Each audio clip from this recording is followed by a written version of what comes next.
But we rehearsed. We've really got a great cast. Well, you know... How much time do we have?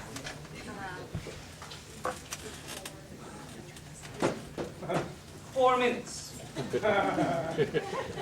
Right.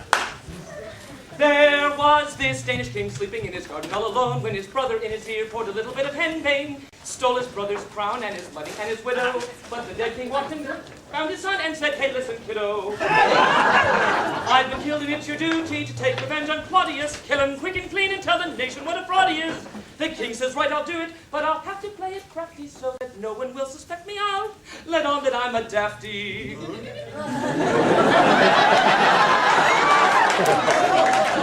So with none except Horatio, and he counts him as a friend. Hamlet, that's the kid he kids on, he's round the bend. And because he isn't ready for obligatory killing, he tries to get the king to think he's tuppence off the shilling. Gets a rise out of Polonius, treats poor Ophelia vile, tells Rosencrantz and Guildenstern Denmark's a bloody jail. Then a group of actors, like 23 or 4, arrive to do a special one-night gig in Elsinore.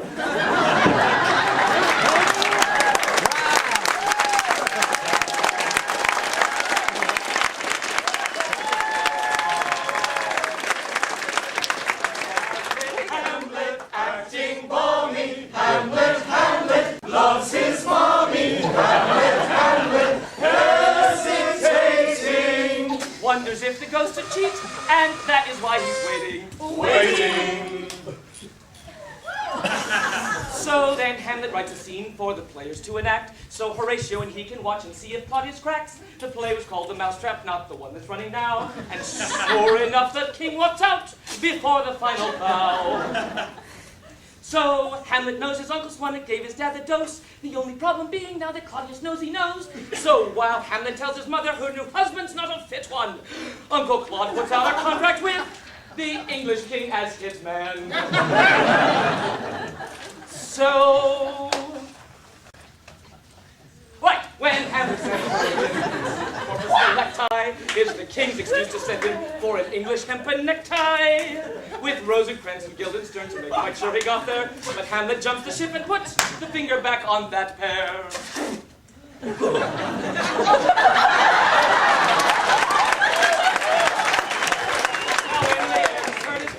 Stabbed in the heiress. He returned to Elsinore to sweet Hotfoot from Paris. Johnny!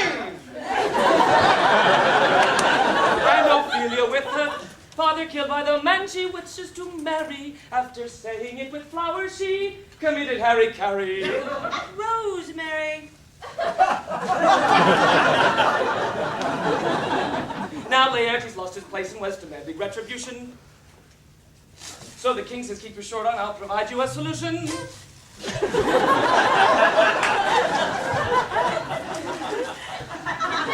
here is a sword fit for the interested parties with a blunted sword for Hamlet.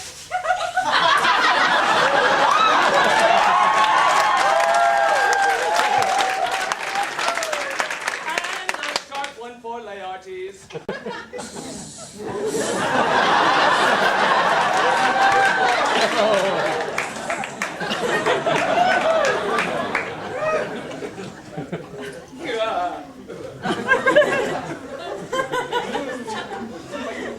And to make double sure the old belt and braces line, he fixed a poisoned sword tip and a poisoned cup of wine. The poisoned sword got Hamlet, but Laertes went and smuffed it because he got struck himself and confessed before he snuffed it. Jury! Execute! The French. Oh. So Hamlet's mother drank the wine, and as her face was turning blue, Hamlet said, "I believe the king's a baddie through and through. Incestuous, murderous, damned Dane, he's said to be precise, and made up for hesitating once by killing Claudius twice." First he stabs him with his knife and pours the wine between his lips. Here. He said, "The rest is silence," that was Hamlet at his chips.